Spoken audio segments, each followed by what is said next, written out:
Hi, I'm Nick Magato, Lieutenant here at Bethel Township Fire Department in Miami County and Co-Executive Director of Brothers Helping Brothers. Today I'm presenting Cancer Prevention is Not an Option, Make Today to the Day. This has been a collaborative effort for the past 9 months and amongst many firefighters from who have only 1 year on the job to many years on the job. And we feel that bringing this program to you is important to not only prevent but educate on different needs of cancer. We hope that you enjoy our program today and that today you'll make today the day.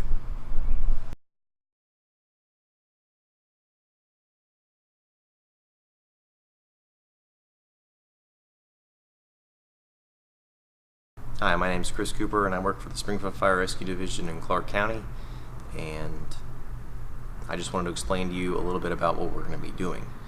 9 months ago, a group of people passionate about cancer prevention came together to learn from each other and to create a presentation to help educate other firefighters. We come from all over Southwest Ohio, career, part-time, volunteer. You're going to hear from chiefs with 30 years, and you're going to hear from a rookie with less than a year on. It doesn't matter what department you're from, there are changes you can make to help prevent cancer. I hope you can get something out of it. Even a little change will help you in the future. Welcome.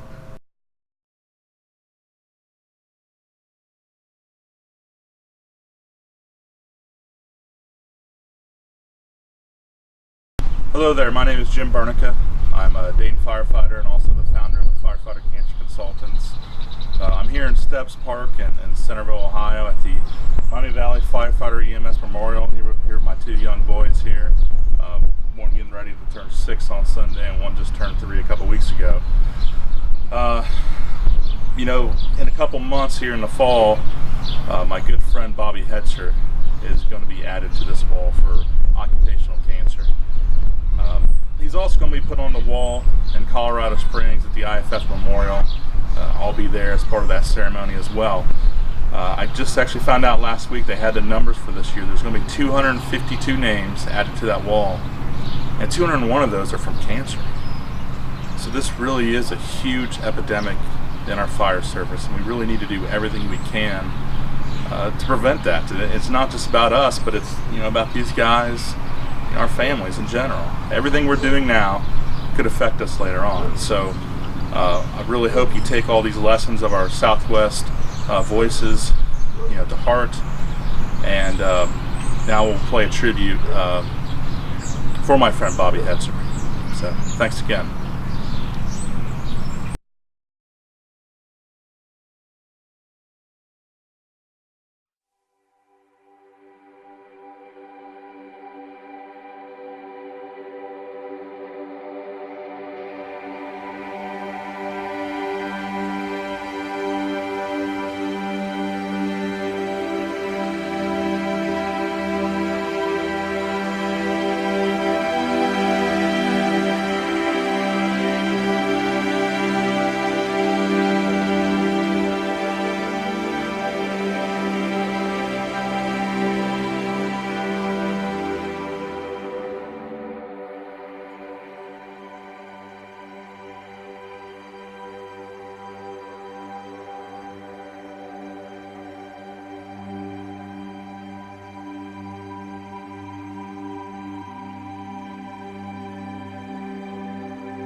Dispatch to firefighter Robert Hetzer.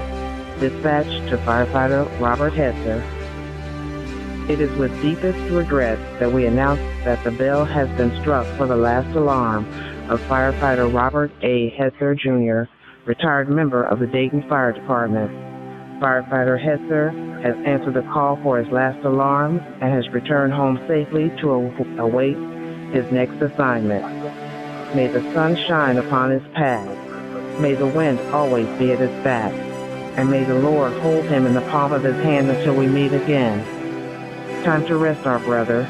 We've got it from here. Dispatch clear.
Hi, my name is Chris Cooper and I work for the Springfield Fire Rescue Division in Clark County, and today I'm going to be talking about the modern fire environment and what kind of chemicals you can expect to find there.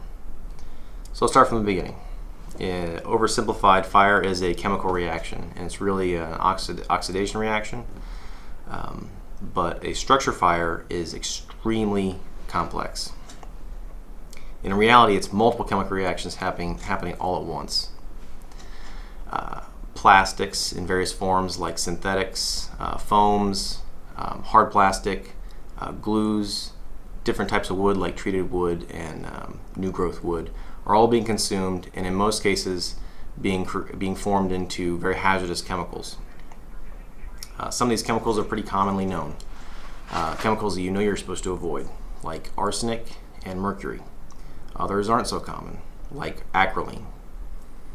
In addition to the chemicals I just mentioned that will cause you significant issues right off the bat when you're exposed to them, there are chemicals with repeat exposure can cause you problems down the road, like causing new onset or early onset COPD and asthma, and the reason why we're here can cause cancer. Some of the more commonly found chemicals that can cause cancer are going to be the PAHs, or the polycyclic aromatic hydrocarbons. These are hydrocarbons just like methane and propane, except they're formed by the burning of other hydrocarbons, like the ones found in plastics. They also have a different molecular structure. They're flat and they form rings. They're also very flammable, just like the normal hydrocarbons, and every single one of them will cause cancer. Some of the more common PHs that are found at structure fires are going to be benzene, naphthalene, styrene, toluene, xylene, butadiene, ethylbenzene, and benzopyrene. Basically anything that ends with an ENE on it is going to be a PAH, and it's going to cause cancer. There are other carcinogens that can be found at structure fires. The more common ones are going to be formaldehyde. Formaldehyde is used in the glues of engineered wood. So they're going to be, formaldehyde is going to be inside of wooden eye joists and finger jointed trusses. Acetaldehyde and acrylonitrile, which is used to make plastics. In addition to the carcinogens, there are other hazardous chemicals that are going to be present. Acrolein, I mentioned that before. It's a biocide, which means it kills everything. Arsenic, it's used in treating and preserving wood. During a fire, it gets evaporated into the atmosphere. Benzoyl chloride, it's used in chemical warfare, and it reacts to the moisture inside your lungs to create hydrochloric acid. Phosgene, it's also used in chemical warfare. Carbon disulfide, very toxic. Glutarol, which is used as a surgical disinfectant. Hydrogen chloride, which reacts to the moisture in the atmosphere to create hydrochloric acid. Mercury vapor, nitrogen dioxide, sulfur dioxide, and isocyanates are all respiratory irritants. So they're going to create or cause early onset COPD and asthma. There's also sulfuric acid and phenol, which causes chemical burns. I know it seems like I'm throwing a lot at you. That was a pretty long list of chemicals. But in reality, those are just the common ones. Every fire is unique. What it creates is dependent on how much oxygen it has available to it and what kind of fuels it has. So there might be fires that will create every single one of those chemicals. There might be fires that create some. That's going to be most of the fires, really. And there are going to be fires that create none of those chemicals and create a totally new set of chemicals. There is absolutely no way for us to tell what each individual fire is going to create. The only way to protect ourselves is by wearing our SCBA. But I want to ask you, do you wear your SCBA at every fire? Do you wear it during the entire process? Do you wear your SCBA during car fires, or trash fires, or defensive fires? How long do you wait to take your air pack off during overhaul? There's a large amount of evidence that is showing that we have the potential to be exposed during every single one of those situations, especially during overhaul. We need to keep our packs on longer. We need to be wearing our SCBA. Coming up with reasons not to wear your air pack is pretty easy. For car fires, defensive fires, and trash fires, you could say that you're out in the open. You're in fresh air. There's no way that you can be exposed. In the case for car fires and trash fires, they're controlled within minutes. For overhaul, the fire's over, there's no more smoke, there's no more issue, you can take it off. This is just not true. You need to be wearing your air pack. 2 studies done by NIOSH and the Royal Society of Chemistry tested 2 car fires. They took measurements inside the passenger compartment, inside the engine compartment, and in areas around the car. And what they found around the car were high levels of formaldehyde and PAHs, specifically toluene. They also found high levels of carbon monoxide and isocyanates. And isocyanates are from the car paint that is burning. It's not too far of a stretch to assume that the same results are going to be found at trash fires, with a little bit of a difference. We can expect the kind of chemicals we can find at car fires. We can anticipate them. Trash fires, we can't really anticipate them because we don't know what's there. People throw away any number of things that can be turned into new and more hazardous chemicals for us. We need to be wearing our air packs. Defensive fires, if you can find high levels of carcinogens and toxic gases at car fires, it is absolutely plausible to find the same results at a fully involved structure fire.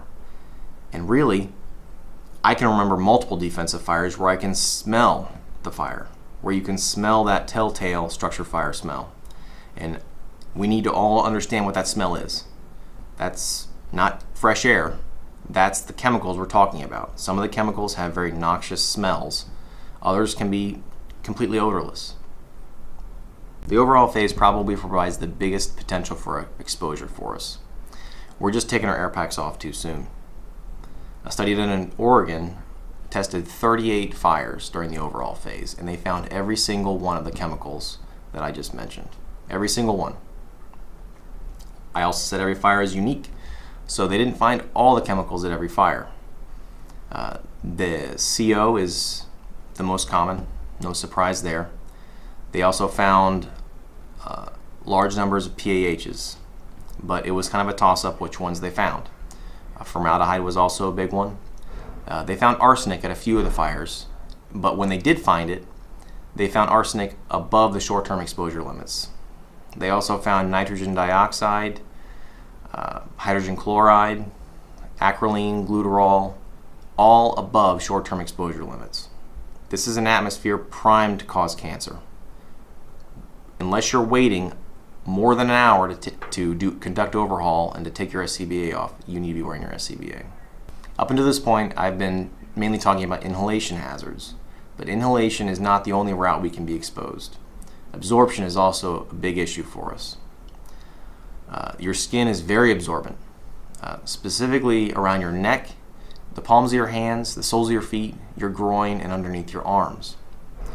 And to make matters worse for us, for each 5 degrees of temperature increase your skin goes through, it becomes 400 times more absorbent. But there are ways for us to protect ourselves. We can wear our gear. We can invest in the new barrier hoods. If your department doesn't have the money for those hoods, the Bureau of Workers' Comp has grant funding for this. You can apply for it and you can invest in these hoods. We also need to be cleaning our gear. Gross decon at the fire scene and putting our gear through an extractor at the firehouse. We need to be showering after every fire and changing our uniforms. We need to be making change. If you make it a habit of not wearing your SCBA or deconning your gear or deconning yourself, you might not get sick after the next fire or the fire after that. Maybe 10 fires later you'll still be fine. But I promise you, these chemicals are found at such low levels that they don't really cause you any issues right off the bat. But they do build up in your system. And down the road, they will cause you problems. If you don't get early onset COPD and asthma, I promise you, you'll get cancer. There's no escaping it. We need to make a change right now. Wear your air pack. Decon your gear and yourself. Make a change. Make today the day.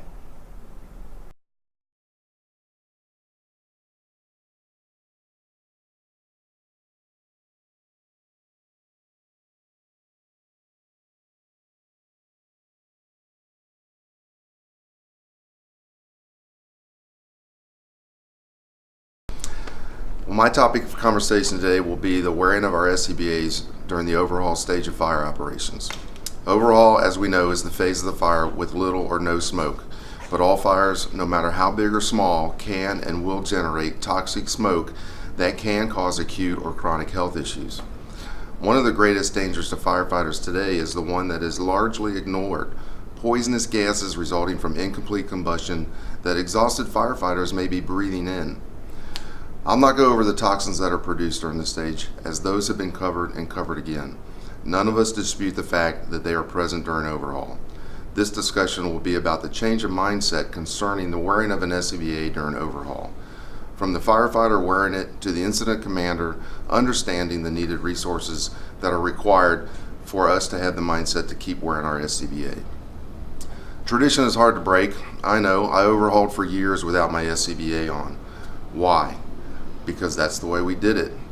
Officers would take theirs off, so the younger firefighters would take theirs off too. Why is that? Were they afraid of ridicule? Did the officer get on that firefighter for having to go fill another air bottle back at the station after the fire was over? Who knows? Surveys have shown that peer pressure may prevent firefighters from wearing their SCBA about half the time during overhaul. Is it because the firefighter became fatigued, so the SCBA came off? Cylinders back in the day were made of steel and were very heavy. We all remember those. When we went to fiberglass tanks, we were all very happy that they were lighter. Now manufacturers are increasing the bottle size for more working time, which brings the weight back up. This brings in firefighter fatigue and should be monitored by officers in command. Resources must be on the scene for proper rehab. Who is responsible for the change in the environment? The chief, the officer, the member? We all are. Firefighters are trained to recognize hazards, so why not wear the SCBA during overhaul? We know the hazard. Let's look at a hazmat or confined space situation. What do they have in common? There's no smoke, but the air is monitored. Why? Why is the air monitored? Because we know there is a need to know what we are breathing, so why not in overhaul? It makes sense, right? Both are unknown atmospheres, yet we preach SCBA use in the other scenarios. So why not in overhaul? On that note, let's talk about CO. CO should never be used as an indicator to take our facepiece off. Even our 4-gas meters do not have the capabilities to monitor all the possible toxic gases that may be produced during a fire. What are the first 3 ways to reduce our exposure to toxins? Avoidance, avoidance, avoidance. Wearing the SCBA during overhaul virtually eliminates the respiratory hazards. According to studies, a positive pressure SCBA provides a protection factor exceeding 10,000 according to the Journal of Occupational and Environmental Medicine. What does that mean? It means that compared to the air outside of the mask, contaminants breathed in are reduced by more than 10,000 times. Air purifying respirators, APRs, only provide a protection factor of around 50. These may reduce particulates that are suspended in air, but firefighters need to realize that toxic gases are not particulates and they may offer no protection. A Burgess study has shown that cartridges did not prevent increased lung permeability in firefighters. This study determined that cartridges should not be worn as respiratory protection against overhaul hazards. SOGs clearly indicate for all personnel operating while contaminants are suspected to be present should be using their SCBA. Company and command officers rarely enforce the PPE regulations to the letter of the SOG. The risk is rationalized as acceptable because the potential consequences seem remote. No one sees the results from the action. For example, if a firefighter is not wearing his helmet and gets hit in the head, the consequences are seen immediately and the behavior is changed. If a firefighter breathes in toxic gases, the consequences may not be seen for years to come and no behavior is changed and it continues on for years. Yet, we always fill out the department's exposure report, so we acknowledge that we knew the atmosphere to be hazardous. Why the one action but not the other? One is exhausting, and the other is done in a controlled atmosphere back at the station. Why would we take the time to fill out a report that may address health issues in the future on a regular basis, but not wear the equipment that would prevent those same issues from occurring? Attitude needs to change. There is no rush. The fire is under control. A firefighter should be in good enough shape to wear the SCBA during overhaul. So what are some of the things that can be addressed so that firefighters are wearing their SCBA during overhaul? How about having adequate personnel on the scene to perform the overhaul? Have a steady crew rotation to perform the task. If firefighters know the work will be spread out, maybe they'll keep it on longer. What about keeping the air truck on the scene long enough to fill all the air bottles before going back into service? Knowing they don't have to go back to the station and fill bottles, maybe we'll keep the SCBA on a little bit longer. How about enforcing the wearing of SCBA during training and include overhaul hazard awareness into the training? We need to upend years of ingrained cultural norms to protect our members' health. We are either scared of change or incapable of it. So it comes down to this: should we be taught or should we be told? Whichever it is, make today the day.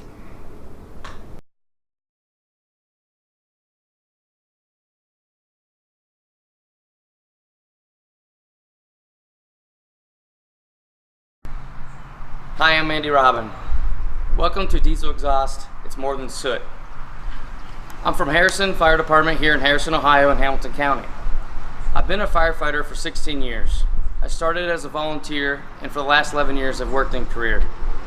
I've also worked in a lot of bays and apparatus bays that were very cramped and had vehicles from the 1970s and 80s, putting off a lot of soot. What I thought was just soot. But you're gonna find out there's more. It's our hope here with the Voices to show you and give you some information to help and aid in getting more systems for evacuating the exhaust out of your bays. Cancer prevention is not an option, it's a responsibility. Exposures that are predictable are preventable, and I hope that you take some of these today and go for change. As you can see, each of these systems has pros and cons. You need to weigh all the pros and cons for your jurisdiction and see what fits your needs. If money's an issue, I urge you to strongly advise you to try and find a way. The Bureau of Workers' Comp has grants out there that you can apply for. In fact, our department is working on that right now so that we can have those. This is an investment in your personnel. Imagine the cost of one of your firefighters getting cancer. Now, imagine the backfill, overtime, healthcare, and all the emotional distress that not only his family will go through, but the department and personal family. These systems can take time, they take money and manpower, but they are obtainable goals for your fire department. Go out there and make this day the day. As you can see, diesel exhaust is made of thousands of chemicals, fine particulates, toxins, and carcinogens. It's not just soot. They are damaging reproductive and endocrine systems. Usually, they are divided into two main components: gases and diesel particulate matter. The gases like carbon monoxide, carbon dioxide, polycyclic aromatic hydrocarbons, or PAHs, volatile organic compounds, VOCs, like formaldehyde and benzene, hydrocarbons, and nitrogen oxides are byproducts of diesel engines.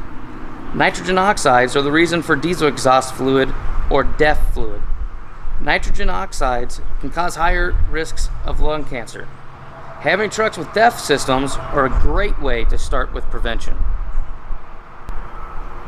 This is diesel particulate matter. It is a byproduct and it has various chemicals harmful to our health. Diesel particulate matter, or DPM, is measured in microns. That's really small. A hair on your arm is 70 microns across. Particulates are measured all the way down to 1 micron. This means they get past a lot of your defense mechanisms, making it down to your alveoli where your gases are exchanged. Chemicals inside DPM include soot and aerosols, such as ash particulates, metallic abrasion particles, sulfates, and silicates. This particulate matter puts firefighters at risk for respiratory illnesses, including lung cancer. DPM contains a large portion of the polycyclic aromatic hydrocarbons, or PAH, found in engine exhaust. All of these chemicals have been found in diesel exhaust. Look at that list. This is just more than soot. You see this list of short-term exposure medical problems from being exposed to diesel exhaust. Remember that every exposure is different, but this happens over a lifetime too. Imagine the first day you started in the fire service up to now. Every run, every time you start that truck, you've been exposed. The short-term exposures are eye, nose, and throat irritation, breathing irritation including coughing and phlegm production, wheezing, chest tightness, nausea, fatigue, headache, and allergic reactions. Long-term health effects of exposure to diesel include cataracts, kidney and liver damage, jaundice, increased risk of skin cancer, lung cancer, bladder cancer, gastrointestinal cancers, nodules on your lungs, respiratory diseases, and decreased lung function. There's also increased severity of existing conditions like allergies and asthma. In fact, several studies have looked for possible links between diesel exhaust and other cancers, including larynx cancer, esophagus cancer, stomach cancer, and pancreas cancer. Here you see the data from DPM across the country. These numbers are astounding, and we need to take measures of prevention. These facts can't be ignored or denied. You have an obligation to protect yourself and your employees. There are many options out there for you to choose from to lower your department's risks. Take this information and use it to reduce your diesel exhaust exposures. We have the studies, we have the reports, we have the facts right in front of us. We just need to change with them. Here's 3 ways you can lessen the amount of exhaust into your building, and they are as followed. The direct source capture systems, vehicle source capture systems, and the building space filtration systems. Direct source exhaust systems. These are systems designed to take the exhaust from your exhaust pipe directly into a hose and take it up and out of the building. These systems can use magnets or suction to assist in staying on the exhaust pipe. These systems are great because they can move with the vehicle and release just prior to exiting, and it can be applied before backing the apparatus back into the bays. You can even put these on a timer so that there's ambient air being flowed into the apparatus bay. The only thing is they're dependent on personnel. Building space filtration systems are designed to ultimately exhaust all of the air from the open space and filter it, then return fresh air. These get rid of contaminated air, but anything that the contaminated air touches may leave contaminants. You also have to change the filter often. Vehicle source capture system. Diesel exhaust fluid systems and diesel exhaust particulate filters are designed to neutralize and eliminate most of the contaminants after combustion. These systems can get anywhere from up to 90% of the particulates. DEF exhaust systems work by taking the nitrogen oxide and turning it into nitrogen and oxygen and water vapors to lessen the hazards. These can be very expensive though if they need to be repaired. Here are other ways to support reduction in exposures. These tips can be used as soon as you get back to the station. Make today the day you keep your gear away from exhaust pipes, especially on duty. This will lessen your exposure to DPM. Do not store gear in a locker in proximity of an exhaust pipe. If possible, store gear in another room or an enclosed bag away from exhaust fumes. If you make it 6 months without washing your gear from a fire incident, then wash it at least every 6 months. Open the bay doors prior to starting apparatus in the bay to dissipate exhaust from the bays. Upon returning, leave the bay door open to let residual fumes evacuate, lessening your exposure. Any door that leads from the apparatus bay to the living space must not be chocked open for airflow, but must remain closed. Check the seals. Check for gaps. Try to maintain a good barrier between any living space connected to your apparatus bay.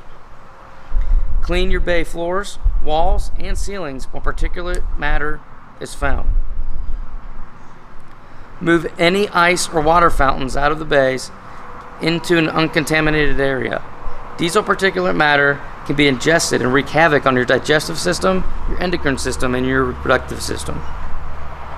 Now that you're informed, go back and implement as many safety measures to protect your firefighters. Take the time and invest in the health of our vital workforce. Working towards a healthier tomorrow starts today. Thank you for your time, and remember, cancer prevention isn't an option, it's a responsibility.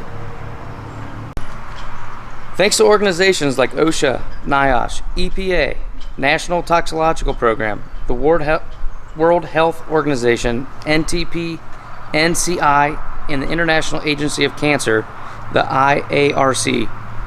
They all conclude that diesel exhaust is a Group 1 carcinogen. This means it is a known carcinogen. All these organizations claiming the same information should really be ringing a bell here.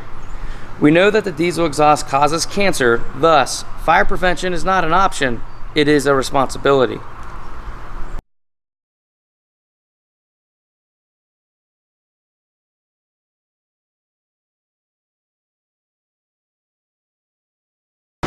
My name is Trevor Snyder. I'm the fire investigator for the City of Hamilton Fire Department. First thing I'd like to do is challenge each one of you. My challenge to you is make today the day. We all know that there's dangers that are going to exist when we respond to a fire scene. Why not take the precautions now to help prevent health concerns for us tomorrow? I'm here to talk to you about fire investigations and what we can do on the scene conducting a fire investigation to keep us safe. The International Association of Arson Investigators conducted research.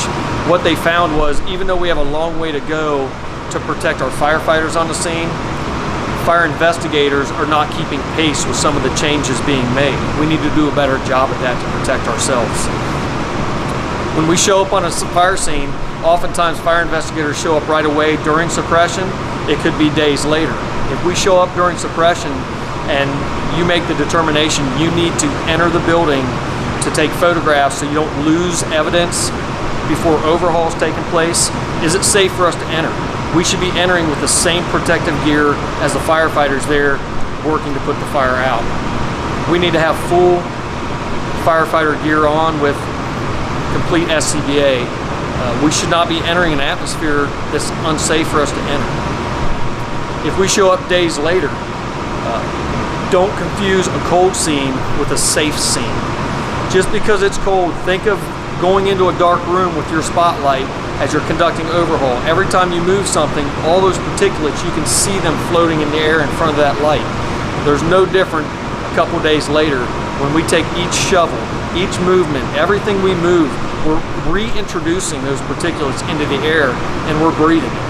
There's no excuse to not enter the scene with a minimum of a fitted air purifying respirator. We must protect ourselves from inhalation hazards on the scene. Depending on the air quality, that's going to determine the level of safety that we need to use. Not all investigations are conducive to wearing a full SCBA because of the hours that we could be sitting there sifting through that material, but we're literally faced with the dirt. We are down there sifting through debris, trying to find that trace evidence that's in that debris. We cannot be in that atmosphere and breathe all that in without protecting ourselves. The next thing I want to talk to you is about what equipment are you wearing? What protective gear are you wearing while you're in that scene? Are you wearing full protective firefighter gear? Are you wearing coveralls? Are they cloth coveralls that can be bagged up, transported, and cleaned properly at the firehouse? Or do you have disposable coveralls? Are you showing up in just duty pants and a short sleeve t-shirt to conduct your scene? You shouldn't be. We need to make sure to cover our skin to protect ourselves from any absorbent hazards as well. Some of our investigations are lengthy. You can be in there for hours on your hands and knees. You need to take breaks. You need to rehab just like fire crews do. When you're outside, during every break, wipe yourself off. Do you have wipes with you? Different types of wipes that you can clean your face, clean your skin, clean your arms, clean your hands. Wipe those contaminants off. Do it multiple times while you're in the scene. You don't want to continue to have that on your skin to absorb those hazards. Are you limited on the amount of water you have on the scene? If this is all the clean water you have on the scene, what's stopping you from getting a 2.5 adapter that you can hook onto a hydrant that's reduced down to a garden hose? Carry a garden hose, carry reducers down with you so you can crack that hydrant open enough to where you have unlimited water supply. While you're using that, you can use that to clean yourself. You can use it to clean your equipment and your tools. You never want to place dirty tools back in your vehicle and transport them with you because all you're doing is contaminating everything else in your vehicle. Make sure you have the resources with you on the scene to clean all your tools. If you don't have the ability to clean them properly, make sure you have bags. Carry bags with you and bag up your equipment until you can get it back and properly clean your tools. Don't cross-contaminate your vehicle. Going to the scene. Are your investigators, are you responding in a department vehicle? Or are you responding from home in your personal vehicle? Cross-contamination is a big issue. I have vinyl seats. I'm able to clean the inside of my cab regularly and often. You have to make sure to clean all your equipment so you're not contaminating anything. I've got spare boots that I carry.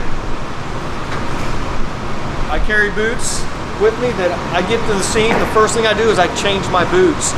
So when I get those dirty, I'm not climbing back into the cab of my truck and contaminating everything inside.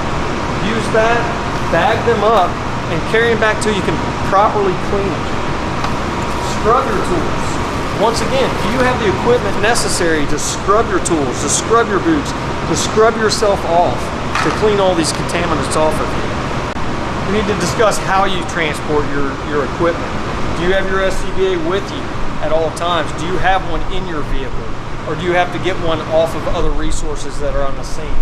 If you carry it, do you carry it in its own container where you can keep it clean before you put it in there. Make sure you clean it, keep it in a good atmosphere.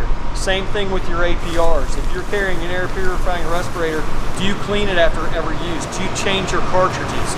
And do you store them in a container inside your vehicle away from all the other hazards that can cross-contaminate it? We need to make sure to take care of our equipment so we can keep ourselves safe on the scene. You have buckets, you have water, you have garden hose for unlimited water when you're on a fire scene after all the units go back in service and you don't have a fire truck there to use their hose lines. You have unlimited resources to use. I've got clean towels bagged up. So when I make my soap solution to clean myself, to clean my tools, I've got towels that I can use to wipe everything down. Make sure you have everything as clean as you can before you place it back in your vehicle. It just lowers your risks to contaminate yourself later on.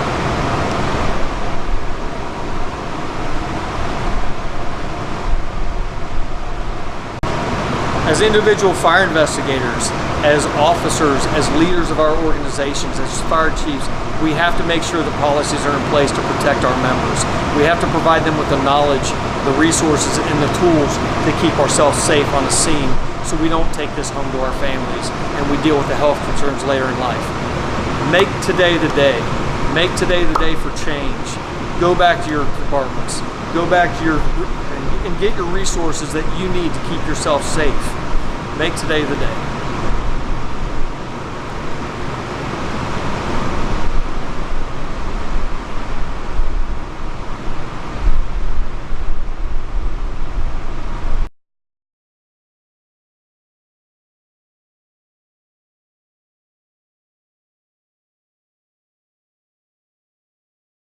Hi, my name is Chantel Banks and I am 19 years old and I'm on the Carlisle Fire Department as a volunteer firefighter, and I have been on here for a year now, and I am also a student at the University of Cincinnati and I am receiving my bachelor's degree in fire science, and that is how I started my whole journey on discovering what gross decontamination.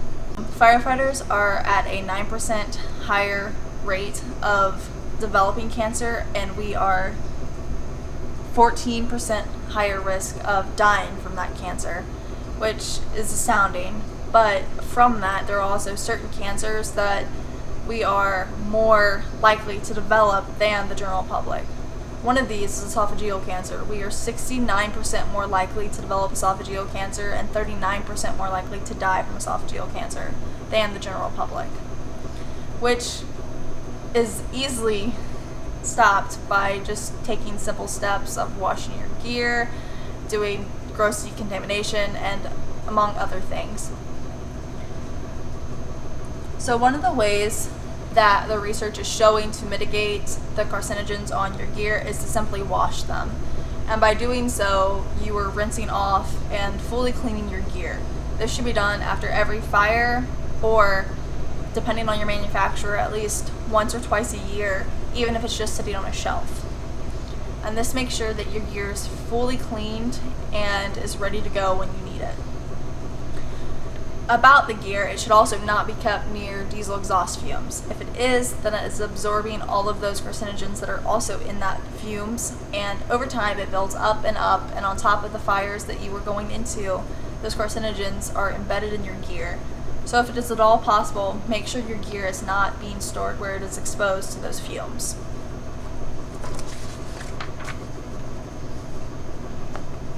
And it has been shown from research that a wet decon is the most effective way to remove surface contamination.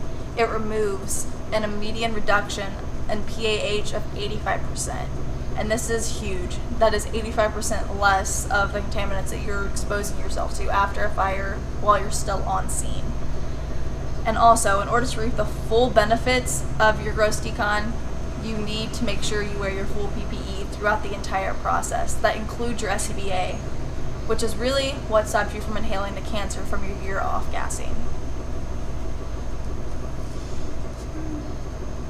So in order to perform a wet gross decon, you need very few items. You need a 5-gallon bucket, an industrial scrub brush, an adapter from a 2.5 to a garden hose. You need garden hose. You need Dawn dish soap. You need EMS gloves, an N95 mask, safety glasses, you need a nozzle with a reservoir, and safety cone. And all of these things will be used to set up your gross decontamination area. It is very cheap and very easy to implement at any station, including our own volunteer department here at Carlisle. And this is a video of example of gross decon.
While it may seem that the fire service does not need wet decontamination, it is vital to the furthering of the fire service.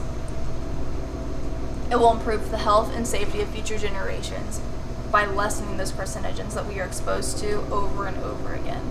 Cancer is a caveat of the fire service, so it's always going to be here, but the way we deal with it and the way we continue to prevent it is vital.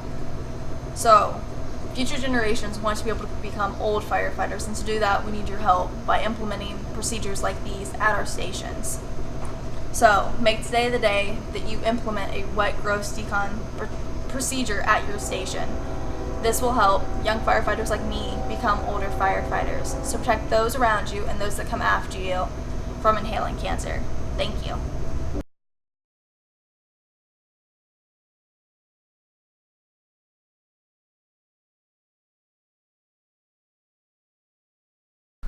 Hi, my name is Brent Schmergy. I'm a volunteer here at the Watkins Fire Department.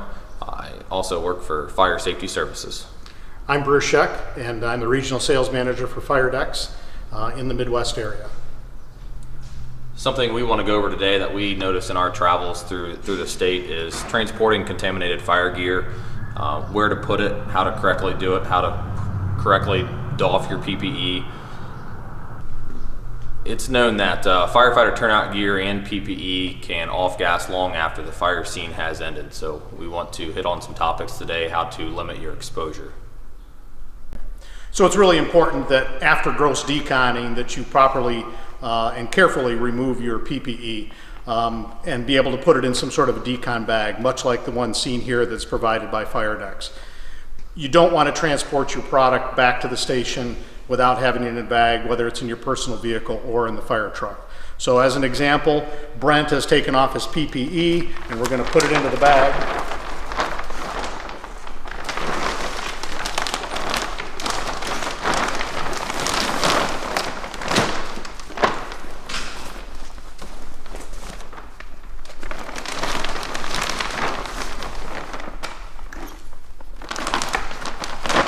And the bag should be sealed up. Put into a compartment, and then probably the best thing to do at this point is be able to clean your hands and get ready to go back to the station. As I travel in my area for fire safety services, I notice there's a lot of volunteer fire departments that keep their turnout gear in their personal vehicle. And us at Fire Safety and at Fire Decks, we want to just let people know to be more careful when you're transporting your turnout gear. You want to protect yourself and possibly, protect your family that could come in contact with your personal vehicle. So we want to make sure we're putting it in a gear bag if you're putting your turnout gear in your personal vehicle. So now that we're back at the station, the next thing that has to be done is to clean your gear. But it's pretty important to think about putting on some PPE to clean your gear. Maybe a protective mask and protective gloves to, again, reduce your repeated exposures to the gear, to the things that are on the gear. From there, simply disassemble your gear, wash in accordance to NFPA 1851 guidelines. So going forward, we know way too much today about the fire service and cancer. So we have seen multiple different ways to limit our exposures, and I've got Bruce here to tell us a little bit about that. One of the things that's going on today is the fire departments are learning not to wear their structural fire gear for all calls. They're learning to select other items of PPE that they can wear to reduce the repeated exposure to the things that are on the turnout gear. So it's just something to consider as you go forward, that maybe you shouldn't be wearing your turnout gear as often as you are.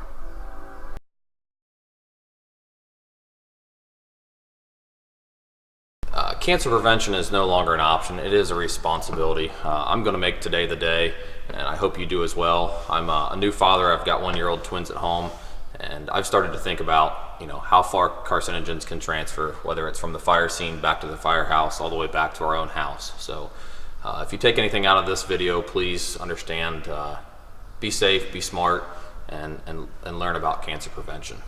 Thank you, and here's a video to show both fire family and your home family. Thank you.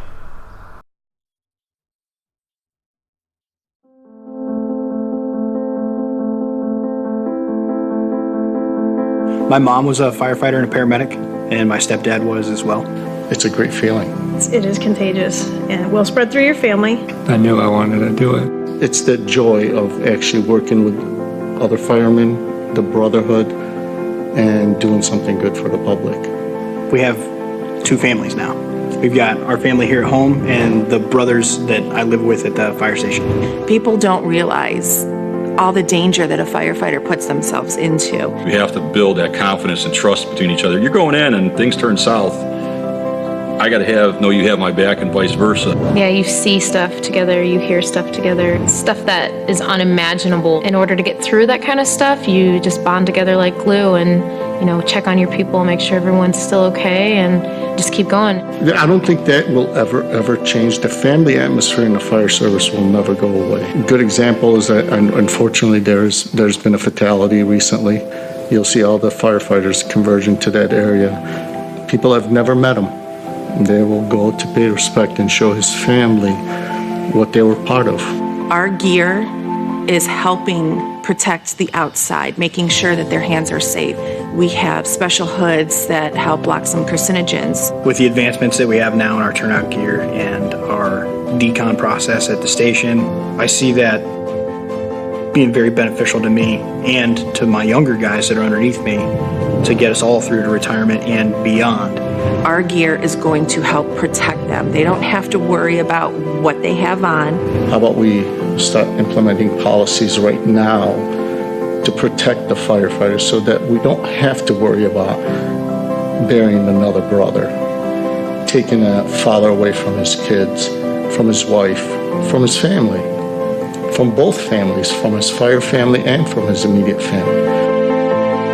Changes need to come, and the sooner the better that we implement them now and not wait till something happens.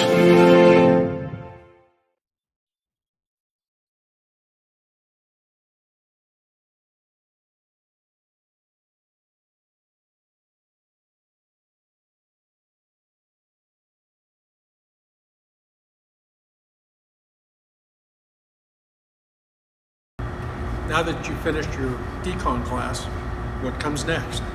Simply put, developing a proper SOP or SOG should be in your future. One of the most important things that we do is develop these policies and guidelines to make sure our folks know what we expect of them and how to do it, and to do it properly. Something as vital as having clean gear should not be up to their discretion. It should be something that we should set a rule for. So the next step is for you to sit down with your chief, your training officer, your battalion, whoever it is, and discuss what your guideline is, what it's going to say, what it's going to want them to do. Make sure that it's something that every member of your department can accomplish. Don't write rules that you can't enforce. Your level of enforcement is the only way that you're going to guarantee that your people are doing the right thing. I'm Chief Tim Thomas with the Fairfield Township Fire Department. Thanks for taking the class and good luck in your career.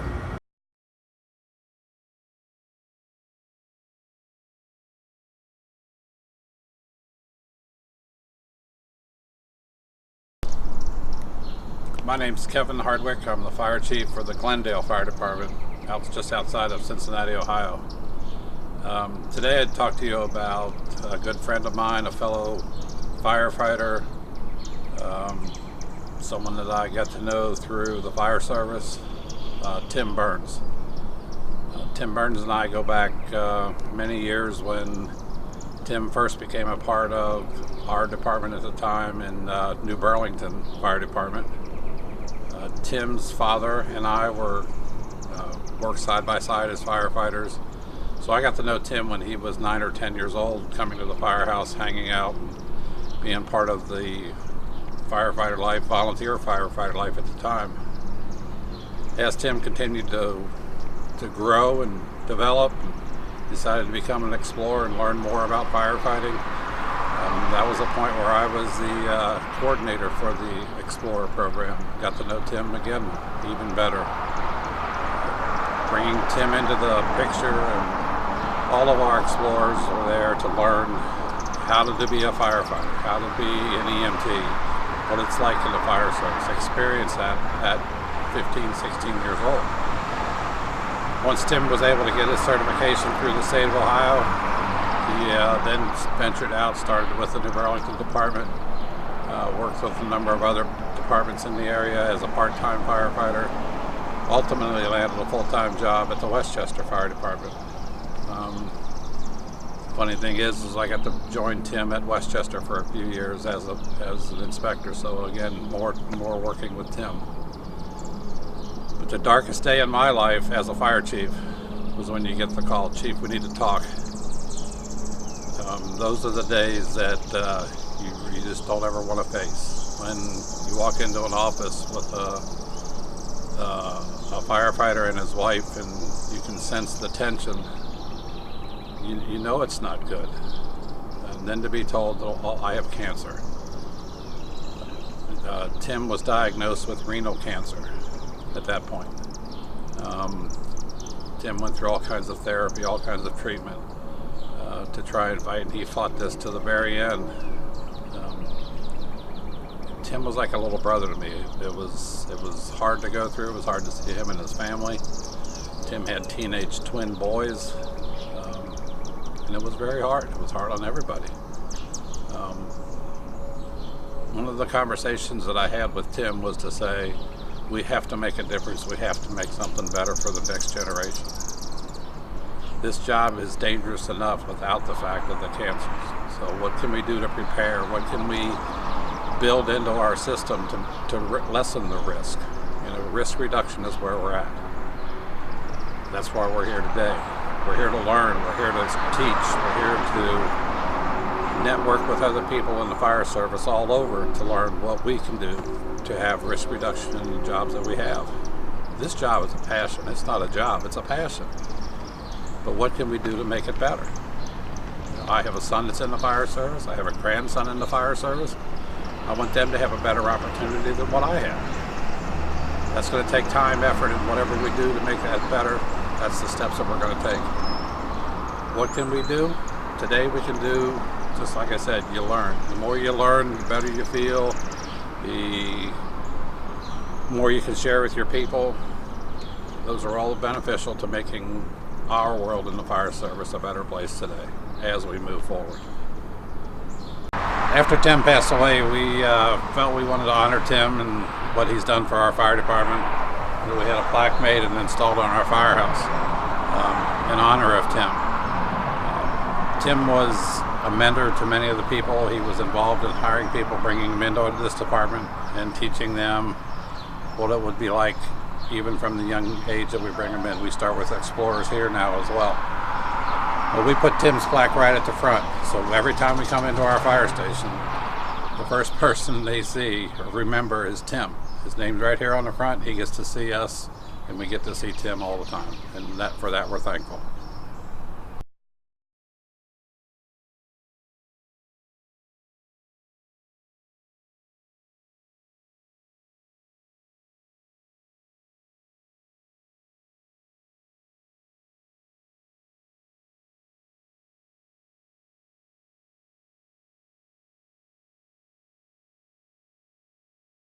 Hello, my name is David Pickering. I currently am the Assistant Fire Chief with the Westchester Township Fire Department in Butler County, Ohio.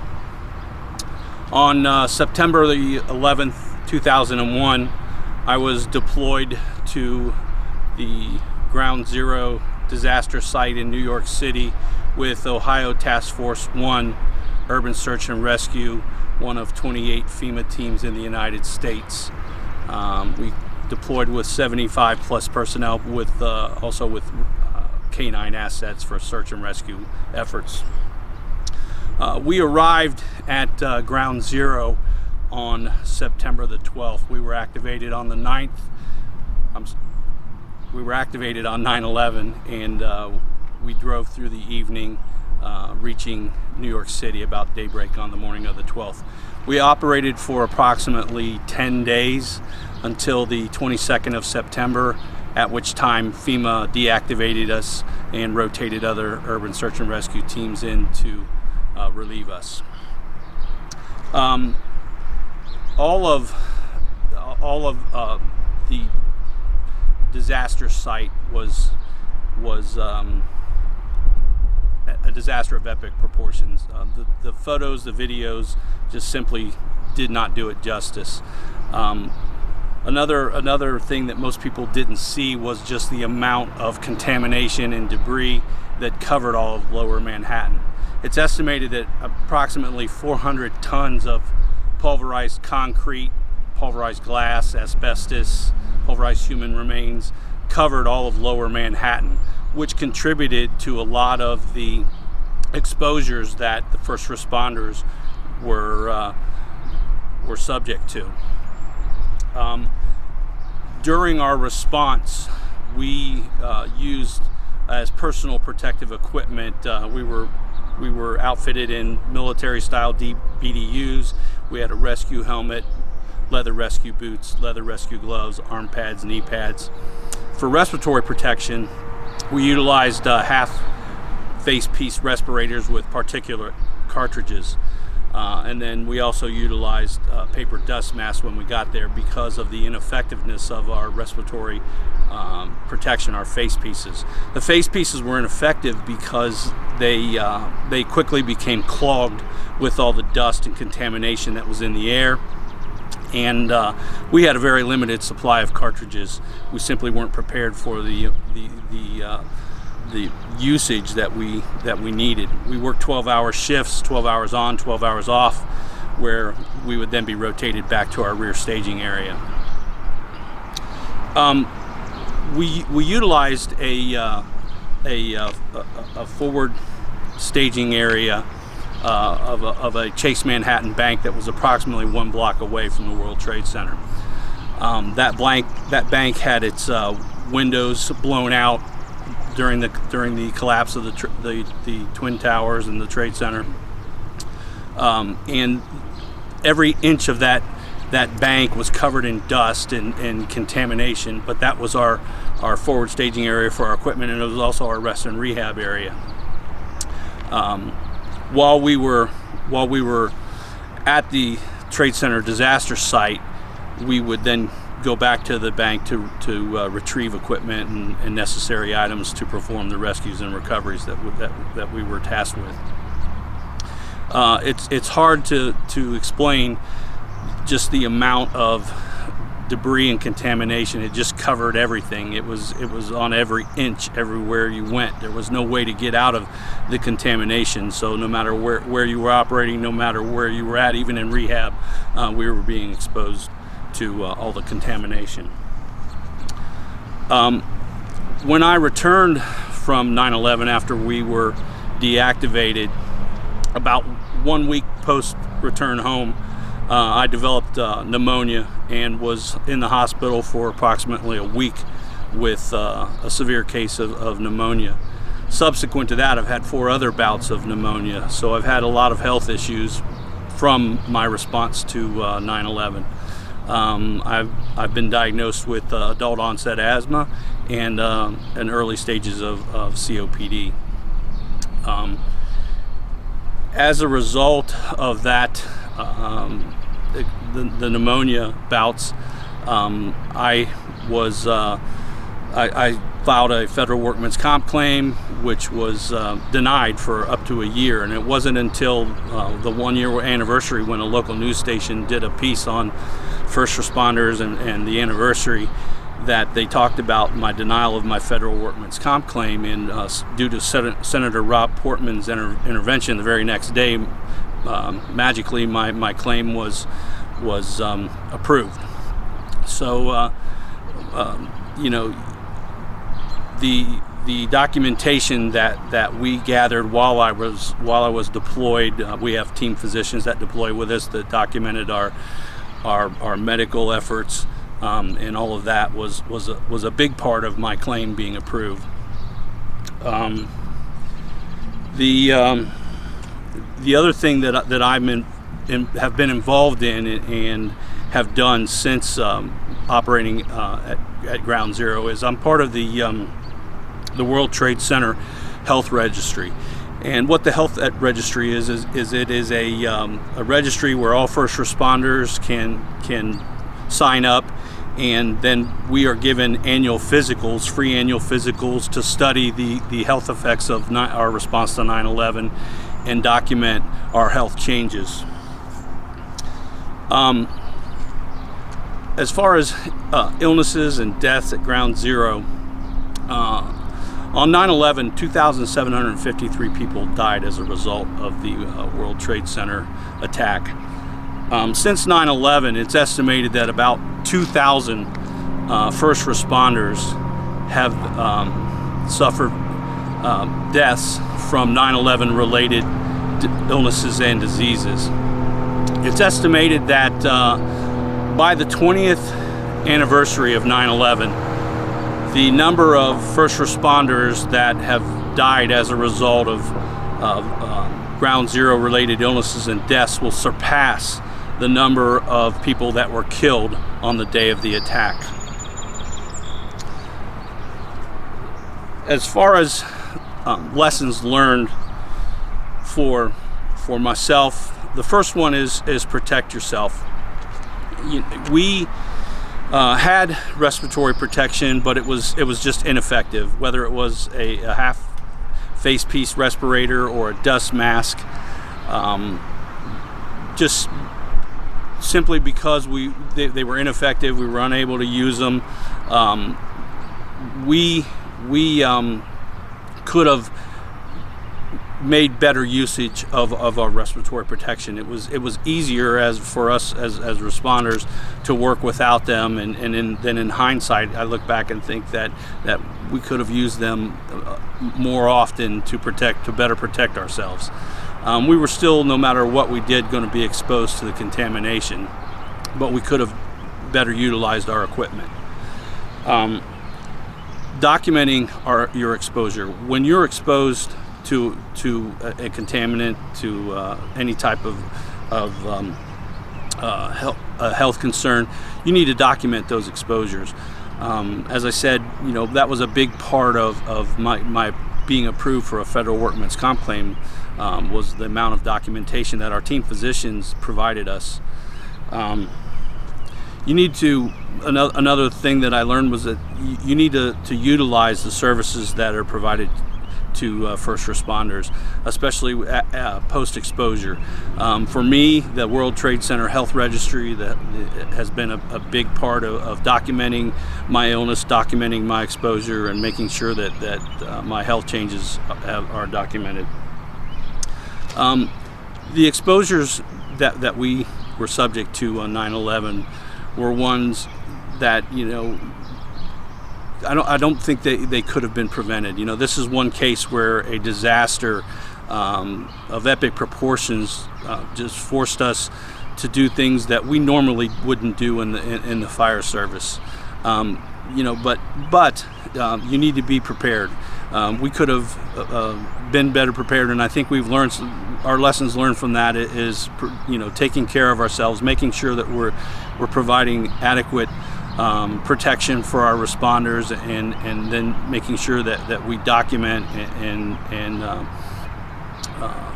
make sure that we are providing documentation of our exposures. This is one of those examples where even when you try and do everything right, responders are still exposed to the harmful effects of the disaster, and now we know that those effects are killing our responders, and I think about all the people that I work with, and all the people that were there, and now the people that have post 9/11 that have passed because of the work they did. I wouldn't hesitate for a minute to go back and do it again. I'm very proud of the work we did, and I'm very grateful to all the people that responded with me, and all the help that we gave the citizens of New York. So please take care of yourselves and take care of each other. Thank you.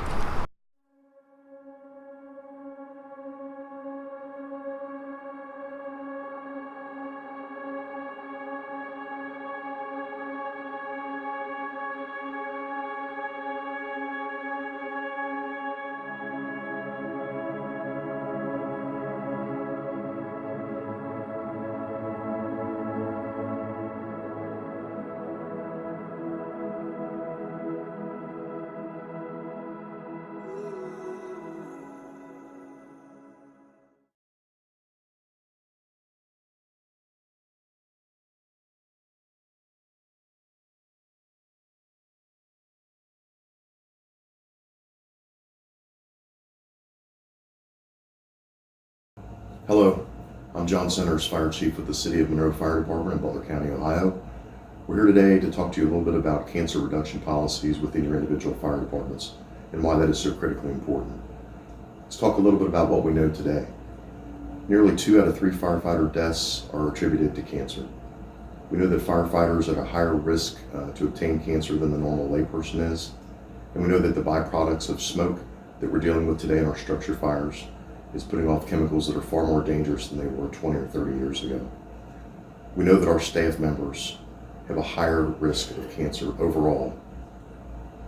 On June 28, 2011, we lost firefighter Kenny Ellis to cancer.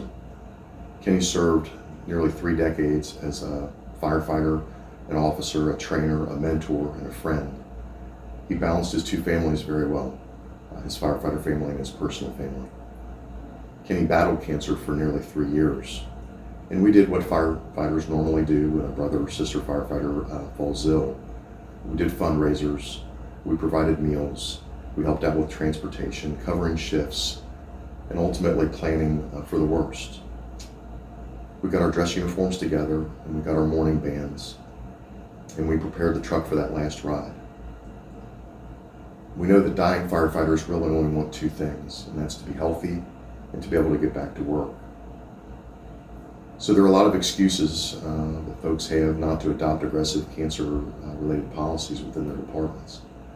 It takes more time, it takes a lot of effort. Firefighters don't adopt change very well. Let me say this about those excuses. Cancer is killing our firefighters. Let me say that again. Cancer is currently killing our firefighters. These excuses just don't work anymore. This is not a secret, it's not new information, and it's not unfounded information. We have a business history in the fire service of adapting to changes. Many, many years ago, we had folks that were falling off the tailboards of fire trucks, and we changed those things. We were losing firefighters due to a lack of accountability, and we adopted new systems to tackle those issues. The turnout gear we were using in the early years was not rated very well, and we had firefighters getting burned. We did a lot of research and a lot of studies to get them in gear that protected them better. What we're dealing with today is no different. We adapted to those changes, and we need to adapt to this change, and we need to do it quickly. You don't have to adopt everything today. You can adopt small versions of cancer reduction within your own department that have little to no cost. Being able to do decon at scenes with a bucket and brushes does not have a high cost value attached to it. Continuing to wear SCBAs, even when the fire seems to be out or there's very limited or no smoke, does not have an additional cost attached to it. We need to take baby steps, and we need to start moving towards having these policies and procedures in place. The days of having dirty gear and dirty helmets, transporting those in passenger compartments of our vehicles, or bringing them into the living spaces of our fire stations has to stop, and it has to stop immediately. We implore you to make today the day. Make those changes, get the policies underway. You are able to do these things because we've done these things before. Cancer prevention is no longer an option. It's a responsibility, and it's ours. Thank you.